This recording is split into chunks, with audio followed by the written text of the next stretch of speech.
This is the Honda Pilot TrailSport. It's a vehicle we've taken off-road before and actually really enjoyed, and it'll set a great benchmark for this thing.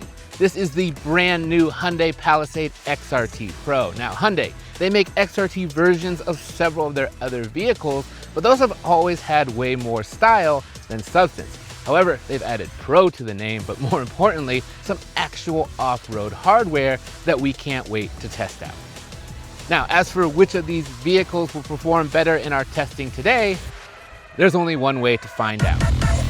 We're Edmunds, and we test hundreds of cars each year on the road and at our private track, so you get the most trusted reviews. If you want to know which car, truck, or SUV is the best, then stick with us. The last thing you want when you're out on the trail is to get stuck on some gnarly hill, especially if your vehicle is full of family and friends. If you don't have enough traction, low-end torque, or clearance, you could be in for a bad day. While the Pilot might not have some of the hardware you're going to get in more traditional SUVs like a locking differential, what it does have is an improved all-wheel drive system that Honda put into the 4th generation Pilot. And when we tested it out before, we were really impressed. So when you're doing a hill climb from a traction perspective, it's very important to try to keep the vehicle moving. But the problem is that when you get one of the wheels in the air, by default, the engine actually wants to send power to that wheel because it has the least traction. And that is where the Pilot's trail mode comes in. Now it changes a bunch of things, but one of the most important things it does is it actually gives the rear wheels a 50-50 torque split using mechanical clutch packs. And we think that should help it get up the hill, but again, we'll just have to see. Now, in addition to that 50-50 split to the rear wheels, trail mode also does a few other things. It gives you a bit of a rear torque bias, and the all-wheel drive system and braking system actually work together to help you keep momentum going even if you have only 2 wheels on the ground. Now, this all-wheel drive system is the same one that's in the Honda Passport TrailSport that we had here earlier, and that thing made it up this hill no problem. But the Pilot, its clearances are not quite as good, so we're gonna have to be a little bit careful to not hang up the bumpers on anything.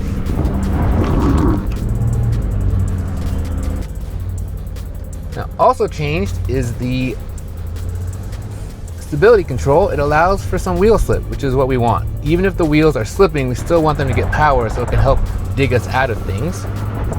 It also changes up the throttle mapping, which I'm really appreciating right now. At low throttle, it actually deadens the input slightly to give you more dexterity, but if you really get into the pedal, it doles out the power more aggressively. And this transmission is also not upshifting as much, so I'm getting a really consistent power output. And this is allowing me to actually climb this hill very slowly and safely while still keeping some momentum up. I can feel that I have wheels in the air at different points, but I can also feel the car just figuring out underneath me. I'm very consistent on the throttle and it's just kind of crawling up really slowly. This is quite impressive. Now here's a spot where we're getting stuck. I'm gonna give it a little bit more power. Definitely bouncing around here. There's the parking sensors going off. All right, scrape the front a touch. You gotta back up just a little bit.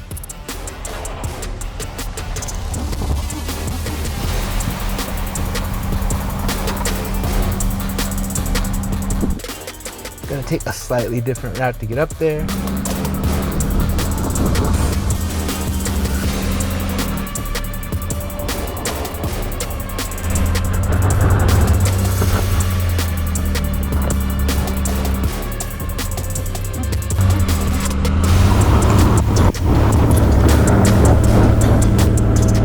Even when this thing loses traction for a moment, it's just really good at figuring things out.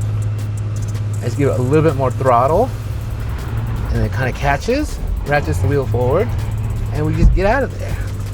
Now this Trail Watch camera, it's not bad, but the problem is the screen is small. So it's a bit hard to see actually. So I'm actually having a bit of trouble seeing John. However, we made it up. Now, was it as easy as the Passport? No, we scraped in a few places that we didn't in that vehicle because that thing has better approach and departure angles, and it's also shorter off the bumper, so we didn't have to worry about the rear as much. But I would say if we're thinking about the all-wheel drive system in the Pilot, it worked just as well, and it made it up that hill fairly easily, minus that part where we just bumped the nose just a touch. Now these two, they are actually on a very similar tire, which is nice. They're going to give us an apples to apples comparison. They're even the same brand and the same size. But where these two are different is how they distribute that power at the rear. So instead of clutch packs, this thing has an electronic limited slip differential. And what will happen is, as it loses traction on one side, the brakes are actually going to grab that wheel and send the power to the other wheel, and that should hopefully help us get up the hill. We are a bit worried about the nose of this thing, so we bumped it on the Pilot, and this schnoz looks even bigger. So once again, we're going to go up slow and steady, be careful, and try not to leave any parts behind. Oh, and when it comes to off-road drive modes, we have 3 to choose from here, but none of them really directly apply. So there's snow, mud, and sand. We're going to go with sand because it's not mud, and I'm going to turn the traction control off, and we think that will give us the best chance of making it up this hill cleanly. Okay, so the Hyundai doesn't actually automatically turn on the camera, so we'll turn that on here. Much better here. I can actually see this. The screen is a lot bigger here in the Hyundai. I'm going to try to take about the same line that we did in the Honda. And here we go. First part of the hill. The throttle is definitely more aggressive down low. I have to be a bit more careful with how I'm doing my inputs. Hopefully this transmission will also hold gears and allow us to do that. So, okay, got a wheel in the air already. Just moving on up.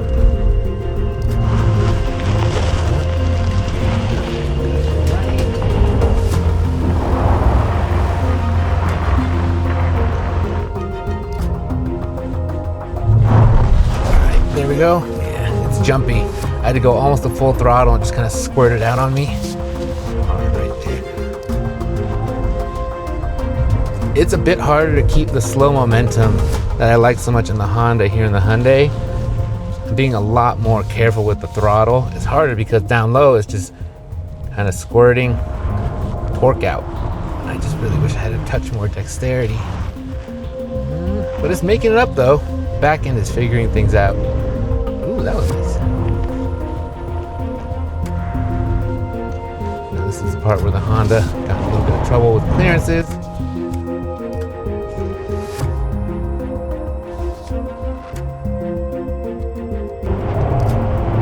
Keeping an eye on my spotter. There's a touch more rollback because like the throttle is not quite as easy to modulate. But we're still moving forward. Still moving forward.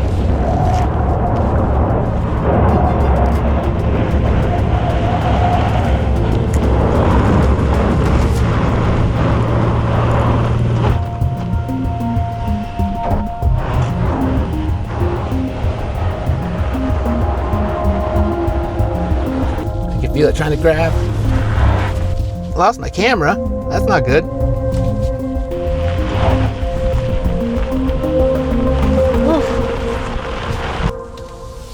And it also made it up.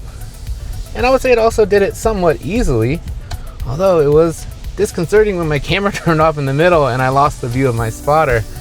So when it comes to declaring a winner, it's a bit tough because the Palisade definitely had better clearances. We didn't scrape anything. It's got just the hair more ground clearance than the Pilot, but the problems with the throttle mapping, I was like really deep into the throttle consistently in the Hyundai. In the Honda, I just love the dexterity and it actually made it easier to drive up the hill. I felt way more in control. So for that reason, I gotta give the win to the Pilot on this one. Whether you're driving down a tough trail or over some rocks, keeping all 4 wheels on the ground so you can keep moving forward is super important. And that comes down to articulation, and we've got a test for that. We've put tons of rigs on these exact stairs to see how far up they can get before they lift a rear wheel, just to see how flexible they are. I've got the Palisade next to me, and as you can see, it didn't go that far. That tire isn't even really up on the first step, and if we went any farther, we would have scratched the nose. But believe it or not, the Hyundai is technically the winner in this exercise because we tried to load the Pilot in as well, and it didn't even get this far. Now, the Palisade does have better angles than the Pilot by a little bit, both approach and departure, but we weren't really able to test the articulation of both vehicles because they couldn't really make it up onto the steps. Now, we should note that the XRT Pro, it doesn't really have any extra protection underneath it. There are no skid plates. They're available as a dealer accessory, but they're not something that you can order from the factory. What it does have, though, are these red tow hooks front and rear that the Pilot lacks. So it's unfortunate that we couldn't really load either vehicle in to check out their articulation, but especially for the Pilot, because it has thinner anti-roll bars than the standard vehicle, and that should have made it more flexible, but I guess we'll never know. And technically, even though the Hyundai is our winner, it kind of feels like they both lose. But if you want to win, whether you're looking for a new car or you're looking to get a great trade-in offer on your old car, head over to Edmunds. We've got tools for both. The Pilot's interior, it's good, but why tolerate good when you can have great? The best thing we can say about the Pilot's interior is that it's super practical. Small item storage is excellent. You've got a shelf in front of the passenger. You've got a bin here. You've got multi-tiered door pockets on both sides. You've got a pretty big center bin, and these cup holders are big too, big enough to easily fit one of these water bottles. But man, it just feels old in here. This is the largest screen you can get in a Pilot, and it is tiny, and you don't even get a full digital instrument cluster, and the software, it feels similarly ancient, and it's a bit rough to use. Now, I do like all these physical controls here and the fact that you got a space to fit 2 phones, but other than that, the Hyundai, it's just going to be a nicer place to be. I mean, just look around. This thing couldn't be more different. A pair of large screens, better software, and a design that actually feels new. This new Palisade excels when it comes to its cabin. It's also got more passenger room, and it's got all the same practicality with plenty of small item storage as well. We have to give some credit to the Honda. Its materials are good, and I like the orange accents that the TrailSport comes with, and especially some all-weather floor mats that it adds with the TrailSport logo. If it were up to me, with these two being roughly the same price, believe it or not, I would just go out and buy a set of all-rubber floor mats and enjoy the superior interior here in the Hyundai. This just isn't a fair fight. This is the cabin to spend your time in. Now, if you want to see how these two match up in a more conventional setting, head over to Edmunds, where we've got full ratings and reviews, not only for the Pilot and Palisade, but also for any other new car on the road. So far, we've been testing to the extremes, but if we're being honest, we think that these vehicles will probably spend more off-road time on something like this, a gravel road or a dirt road to the next campsite, and it's almost more important how they perform on this than to the edges of their capability. The Pilot TrailSport, it's well suited for stuff like this. The suspension feels pretty compliant. All these bumps on the road I don't really feel. There is a touch of noise coming into the cabin, but I think that's more the surface that we're on than any problems that it has in that regard.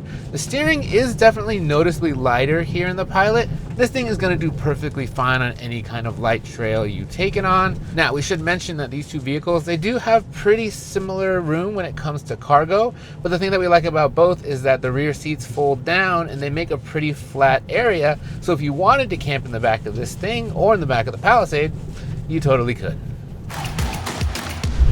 Now we're behind the wheel of the Palisade, and it is indeed a touch more comfortable than the Pilot. The suspension is just a bit more compliant, and there's a bit more weight to the steering, which I actually think I like, especially in this scenario. It just feels like you have a bit more control over the front end of the vehicle. And to my ears, it's also a touch quieter as well, and that's especially important if you're going to spend all day driving down a gravel road like this. And this also echoes our impressions from driving these two on the street. The Pilot is super well composed. It definitely feels a touch more athletic, but the comfort of the Palisade is just, it's kind of exactly what you want out of this vehicle, especially if you're going to be driving your family around in it a lot. Now, I should mention that when it comes to fuel economy, both of these vehicles are rated exactly the same at 20 mpg combined. But here in the Palisade, we haven't really seen those numbers. The tank on the way here, so this is before we even got on the trail, it only got about 14 mpg, so keep an eye on that. Now there is a hybrid version of the Palisade coming, and that should get much better fuel economy. And the Pilot is of course not offered in a hybrid, but it's not here yet, so doesn't really matter at this point. All right, that's enough of going slow. It's time to kick things up a notch. Some of the most fun that you can have off-road is sliding around in the dirt or the sand. But to do that, you need a proper off-roader with enough power, good handling and steering, and a traction control system that will let you get just loose enough to have a good time. We got the Pilot in one of its other terrain modes, sand, and automatically disables the traction control. It's also holding gears for longer to help me stay on the power, and it's letting me slide around a fair amount so you can kick up those real fun rooster tails. Now, both of these vehicles have V6 engines that make very similar power, but the Pilot, it was a second quicker to 60 miles an hour in our testing. So 7.8 seconds versus 8.8 for the Palisade. And I have to say, after driving around here for a little bit, I do like the engine's responsiveness. I haven't really had to touch the paddles at all, which I expect to do actually. It seems to just be holding in the right gear, which is great. I do have to say though, this suspension, it's working real hard. It's very, very busy trying to keep up with the car on this kind of road. You can definitely tell this isn't really what its forte is. Hard impacts you definitely still feel in the cabin, and it never really even seems to settle in, especially when you start going a little bit quicker, just like this. But the engine's doing great though. My hands are working a lot. I don't love the steering in this. It's a touch too light, and it's also not communicative at all. I can't really tell what the front end is doing. I can feel it through my butt before my hands do, and that's a bit disconcerting. You feel a bit disconnected.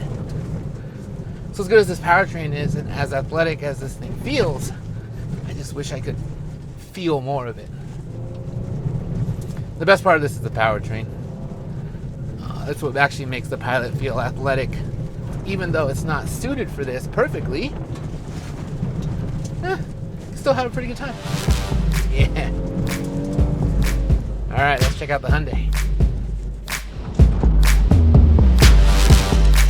You know, the funny thing is, even though this thing is supposed to be a full second slower to 60, it doesn't really feel that much slower than the Pilot out here. And I think that's because the sand mode for the Palisade XRT Pro is also revising the throttle mapping, and it's also pretty much keeping me in the gear I want. I haven't had to touch the paddles in here either. I think a big part of the reason why this thing struggled so much at our test track is that the transmission is really always wanting to upshift in the name of efficiency. But out here, where it's just trying to hold the gear just to let you really get down and slide around, you don't really have those kind of issues. Now the suspension, it's also not the most natural out here, but I do think it does a better job than the Pilot's of sorting out the bumps. I'm not getting jostled around as much, and over this sort of like washboardy stuff, it's definitely more comfortable and more composed than the Honda. I'm also really enjoying the steering feel here in the Palisade a lot more. The XRT Pro actually has a tighter ratio than the standard Palisade, and it's actually got decent feedback, so it's much easier for me to actually place the Palisade in the road so I can avoid rocks and big ruts than it was in the Pilot. I really do wish that the Palisade XRT Pro had sort of a more general off-road drive mode than the 3 it offers. But I do have to say, here in the sand, this thing is getting it done. Given the difference in 0 to 60 times between these two vehicles, I was expecting to enjoy the Pilot more. I just thought I'd be able to get out of these corners quicker, but the better stability, the better steering, and what feels like an evenly matched powertrain, I gotta give this one to the Hyundai. I am having a ball. Let's go. Before we get into our verdict, if you have any questions about these two vehicles or have two other cars you'd like to see us compare off-road, let us know in the comments below, because we do read them all, I swear. And if you've been enjoying our videos, please toss us a like and subscribe. It goes a long way towards helping us make more of them. Just to recap, the Pilot took the hill climb, the Palisade barely eked out a win on the Ziggurat, and in the wash, I definitely prefer the Hyundai. The nice thing between these two is that price won't be the deciding factor. As I mentioned on the interiors, they cost roughly the same, and if it were up to me, there's one that I would definitely take home, and it is the Palisade. The Hyundai, it's just a better place to spend time than the Honda. It's got the better interior, it's more comfortable on the trail, it's more comfortable on the road, it's got better technology. If you just add all these things together, it's very clear why the Hyundai is the vehicle that you'd rather take home. And that's not to disparage the Honda. It's still good at a lot of things. It's a mainstay in this class for a reason. It's just that this new competition, it's really raising the bar in many different ways. Thanks for watching.